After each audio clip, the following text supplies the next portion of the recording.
get algebra 1. Okay. Hey, real quick.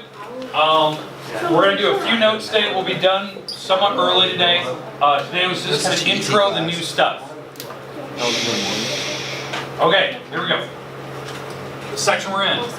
We're moving on to the sections 1.7. This is the last section of this chapter. We're looking at a test as early as probably either Tuesday or Thursday next week. We don't have a test, or we don't have class on Wednesday next week. So, but section 1.7, what we're going to look at is gross pay versus net pay. So this is the thing I've been hinting at in the entire chapter, what we need to talk about. Okay? Alright. So, Ben, can we turn around? Thanks. Alright, so, here we go.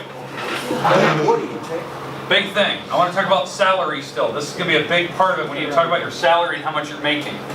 After the salary, we're going to talk about deductions that are in your check. Because that's something I've hinted at, but we never talked about in depth. So it's kind of mixing the two topics we've been discussing, right? All right. So let's say that you have a job that has a semi-monthly paycheck, which is kind of the go-to. So if you can, this is the one you want to sign up for in your place of work. Semi-monthly. And so you're getting paid twice a month if you can see that. So 24 paychecks over the whole year. Every month you get 2 checks. The checks will come on the 5th of the month and the 20th. That's how all businesses work. That way they avoid all holidays, basically. Alright, now, if the 5th happens to be on a weekend, you get it the day before that. So whatever, so if like the 5th was a Saturday, you get paid on the 4th, the Friday. That's just how it works. Electronic deposit, everything. Just make sure that the electronic deposit isn't deposited until the afternoon. Keep that in mind. If you're going out and you're buying a bunch of stuff, the money is not in the account until later in the day. Okay? So that's a part of the semi-monthly and whatever payment you're taking. Okay, we'll go back to Rich. You got to pass me for 2 minutes.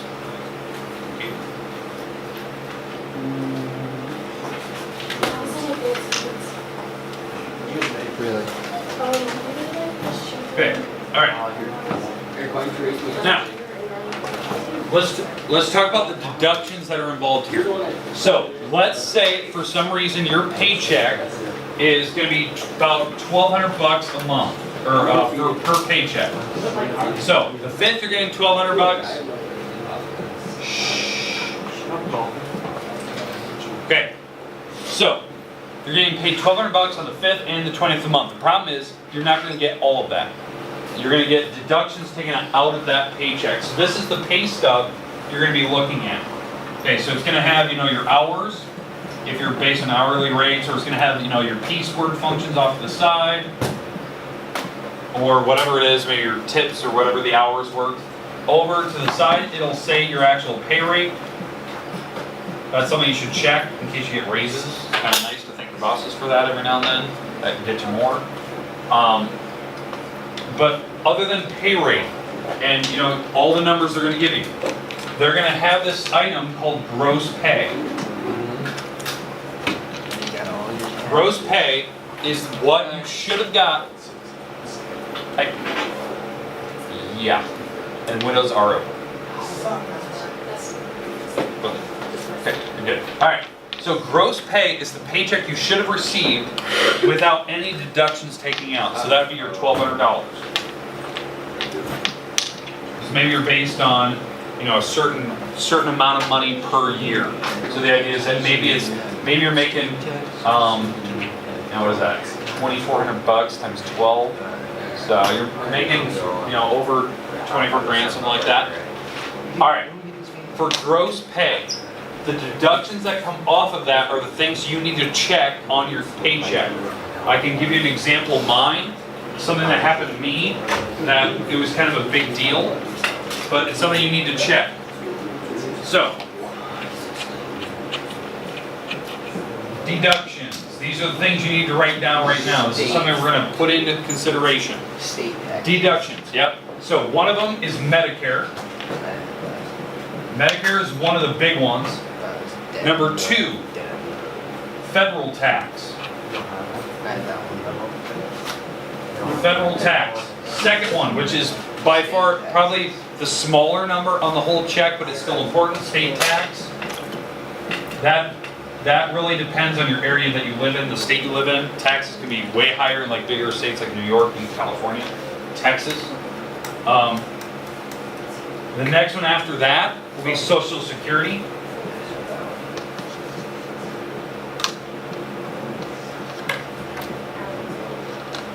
Those are like the 4 big ones. Now, you can have other deductions. They could have, maybe there's any like fees you have to pay.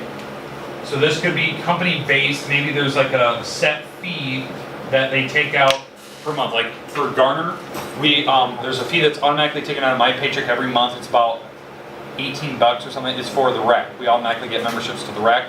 We don't get it. We're really paying for it, but you can have that automatically just stipend out so I can go to the rec. Okay. So there's like little things. You want to check that and see what they're charging you for. Okay. Now, these are all the deductions. Medicare will be the big one. That's all your health insurance. They might not call it Medicare, they might call it health insurance. Could be the taxes, federal will be big, Social Security will be the next one. Then state tax usually the smaller, which is kind of scary. Question? Do they come out on the end? Yes, they come out both. So that's a great thing to ask. Do they So pay everything twice? no, what they do is they separate it. They separate so you're paying Okay. little lump sums on each. If you had one big check, that's a bigger number. Okay, Yep. I'm confused. All right, so here's the idea. They're going to deduct these numbers. Maybe the numbers for your Medicare is $254. Maybe federal tax will be $15. State tax is going to be $8. Social Security, they're gonna take out maybe $11. And any fees that you have on top of that. Now, what you're going to get in the end, after you subtract all of that, that's called net pay. That's net pay. That's the paycheck, that's the number you're getting in cash in hand. The thing you need to check, you need to make sure they are taking federal taxes out. They are taking state taxes out. Nothing's worse than noticing that they're not taking any taxes out. And by the time, April 15th comes around, they're going to charge you for all the tax you never paid. So if you didn't pay any, you have to pay that big lump sum in April. Shh. Okay. Now, the other things you need to check for. Any other hidden fees that they're going to have on there. You need to talk to your employer about that. They're going to have fees. I already know the fees that come out of mine. One safe thing that I do on this, I take extra money out, and you can set this when you first start your employment. I take out extra money for federal tax. The reason why I do that is because the tax rates change. It depends on what laws are passed. When I take out extra, it covers my bases. I think I take out, federal tax is usually small, I take out like an extra 10%, that's what I set on my chart. 10% extra for my paycheck to pay taxes. Okay, that's a lot. But then I also get a lot back the time tax time comes around, and that's a nice little paycheck in my pocket. What if it like decreases? Then If it decreases, that's fine. You're still taking out extra. That just means you're getting way more money by the time tax time comes around. I always take out extra because if we change presidents, if we change any of our Congress or House members throughout that year, like this year's an election year for the House and Senate, those taxes change because they're constantly passing new laws, and you want to be on top of that so when tax time comes around, I'm already covered if it went up or down, because they're going to back tax you over the whole year. So those are little things you got to think about. That's why you have to pay money at tax time, or you don't. You're like, oh, they took out tax the whole year. Why am I paying extra at the end? Because tax laws changed. They're back taxing you for the whole year because they changed the law. Here's the worst thing that happens in the state of Iowa. I get my paycheck, every month. It starts in September and goes on. I don't actually know if I get, a raise or what the price that our school gets paid per student. We don't know what our money is coming for the school until almost October or November. Why that's insane is that I've already received a paycheck in my contract, but the school will find out how much money we're actually getting per student later. So the idea is that my paycheck might be too high because maybe the school doesn't receive that much money for all the students this year. So paying taxes, you got to think about that. you're paying more in taxes when you're getting higher paychecks. So those are little things you gotta think about. I know that's really backwards. That's something you gotta think about when you're in education, the actual pay that you're getting. It won't change, they're gonna pay me, but I'm getting a higher tax bracket sometimes. Depends on the school system.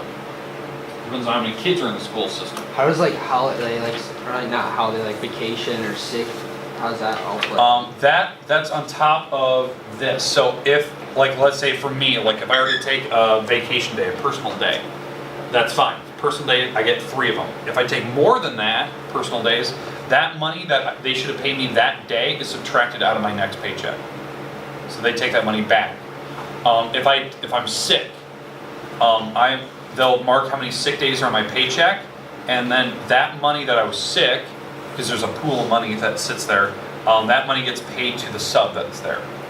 So if I don't use a lot of sick days, I get extra bonuses at the end of the year because I didn't pay a sub. So there's extra money. That used to be a big thing at the smaller community school like Ventura. Like if I didn't use any personal days and I tried not to use sick days, I get a huge pot of money at the end of the year. Because what they didn't tell anyone was they had all this money set aside for subs. They have to have money ready to pay their subs. So they have this big pot of money. At the end of the year, whoever didn't use a sub got that money. Right? But they didn't tell anybody that. There's this huge pot of money sitting there. So at the end of the year, I was one of 3 people that didn't use a sub. We still had about $3,000 worth in that sub account. So they took and they divided that up. I got $1,000 bonus at the end of the year. No one else did. 3 people did. That's something you got to think about. That's awesome. That I got extra cash for just doing my job. Those are like little things. What?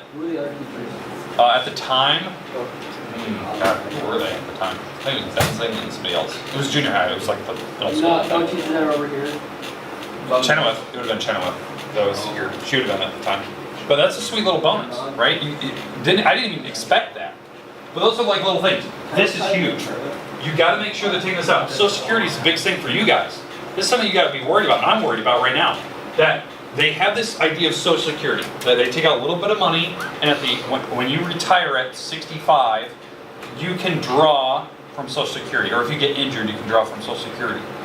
The idea is that when you and me, because we're in that same age bracket, when we get to that point where we're retiring at 65, Social Security might not be there. You're thinking, what? I'm paying money in. It may not be there because of what they call the baby boomers back in like the 50s and the 40s and 60s. There was a baby boom where there's a lot of births. When they retire, they're going to go through more of that money than we would because there was more of them. So the idea is that Social Security is one big bank account and they're paying out all these retirees. Well, by the time we get there, it could be dry of money, even though we're paying money in, because it doesn't stop. Social Security doesn't end until you die. So the idea is that all those people that are retired still, before we were, are still receiving a paycheck. So this is something this is huge. This needs to be addressed in the next 10, 15 years to make sure that there's money in that account so that we get our money back that we've been paying into it. Because I'm not joking, they're taking a lot of money out of your paycheck per pay period. It's more than state taxes sometimes. So you gotta be thinking about that. And that's something that you need to be ahead of and be actually conscious of and actually send emails and send letters to your Congress people and that's something they need to address because seriously, we may not have money to be retired with. You have to have that account set up. Do you have to retire at 65? No, you can go as long as you want. But they always say it's good to retire at 65 because you're going to receive Medicare or Medicaid, I should say. So you'll get your health insurance paid for by the federal government. You'll get your Social Security checks you've been paying all of your life coming back to you. So you can actually make more money by sitting on these 2 checks coming in the mail for free than actually working your full-time job. So, but that's something you got to be worried about. Like for me, I have a retirement age that I can pick. And what I got to be thinking about is that no matter what I get to, I'm paying money into this. I need to make sure that when I get to my retirement age, that for school, you got to add your age plus how many years you've been teaching. And when you add that up together, when you reach what they call the rule of 88, that's when I can retire. So that's when my age adds up with how many years I've been teaching. So that's a big number, right? So if I'm 40 and I've been working 40 years, I'm at 80. So, but it's basically like you add age plus what year you're at. So it's constantly growing faster and faster and So faster. you go out and you can retire in teaching, you can basically die. 50s, 60s. Oh. Yeah, I could. Not die, like. No. I could retire earlier than 65, but I don't want to. The reason being is I still have to pay Medicare on my own. So if I retire, I'm still going to get a Social Security check, I'll still get my retirement check, but I have to pay my health insurance by myself. That might be my whole paycheck. Pay insurance. What age do you want to have? 62, 63. That's the idea. You're young, so you're gonna need it for a Long time. I have to consider that, so I have to think about that. I think as of this year, I've been teaching for 13 years, and I'm 37. I'm 35 this year, so I'll turn 36. So 36 plus 13, I'm at 49, so I can't retire yet. Far from it, right? I'm about halfway there. But every year I go up, I'm basically adding 2. Because if I turn 37, I've worked 14 years. So next year, now I'm at 51. So it's jumping a lot faster than you think you are. I'm not going to wait another 40 years. I'm actually going about 20. Okay. So I'll be about 50-ish, 57 by the time I can retire. So is that when you're gonna Casey's? retire? No, I just have to think about insurance. I got to think about my kids and wife and make sure that they're taken care of. So. One of the teachers I knew about one, he's still working there, he's like 80. Do you have a job I'm at not the sure, moment? he's really good. Do you have a job? So one thing you have to worry about when you're thinking about retirement, you got to think about how do I pay for my health insurance until I reach 65. So that's why you always hear about people getting businesses offering a retirement package. It's how much money they're going to pay you, one lump sum, and you got to be thinking about how much do I pay in health insurance, and will that get me to my retirement age? Can I use all of that money they're going to give me and pay for my insurance for those years until I retire, and then the government picks up the check? Okay. Hey, stop, please. Okay, but deductions, gross pay, net pay. This is something you need to be thinking about, especially, and this is what Carly asked earlier, they're deducting all of this every single paycheck. It doesn't matter if you get paid once a week, if you get paid once a year, this stuff gets taken out and it will be adjusted accordingly. That's the thing I was warning you of, that if you get paid only once a month, these numbers are jacked up higher because you're in a different bracket. It doesn't know how many paychecks you're getting that year. It just thinks that you're getting paid that amount of money this time. There's a certain percent coming off of it. So you're in a higher tax bracket. You'll have more Medicare to pay. You'll have more Social Security coming out. Lower the better. More paychecks the better. More money. Especially take out extra. I know my uncle at the time, he's a wizard with numbers. That's what he does. He always told me that I'm silly for taking out extra money in taxes. Because you could invest that money and make more on that money instead of paying extra into your taxes. But he's smart that way. You know, he day trades all the time. But I'm not that way. I'm not that person that's going to go invest money in the stock market, you know, a couple pennies here and there. I don't have that skill. I don't know what to invest in. I don't know what to go for. But he's smart the way they thought of that. If you're going to let money sit in that account, you're paying more in taxes, so there's just extra money sitting in your tax fund that you're not using. You could have been using that for something else at that time that could make you more money in the long run. So he is right. It's just a silly way to think of it. I don't want to think that hard about it. But yeah, just think about like this, taking out extra money for retirement. Like this doesn't help you set for retirement. It doesn't. Social Security isn't going to pay your bills at the end of the year or the end of your retirement. You have to be thinking about your retirement, a 401k, IPERS if you're a teacher. You have to be setting that up. You need to talk to a financial advisor and set up a Roth IRA, which is a retirement fund when you're younger. If you set it up when you're 18, way cheaper and you make a lot more money when you retire. You could make $1 million by the time you're retiring in that account, even though you're paying hardly anything into it. Start early. I'm not joking. When you're 18, you get your first job, or you get your career that you know you're going to do, start setting up a retirement fund like a Roth IRA, some type of account, and just let it sit and let every paycheck pay money into it. You will be so much better off when you retire, and knowing that you have this huge stack of money sitting in that account that you can use when you retire.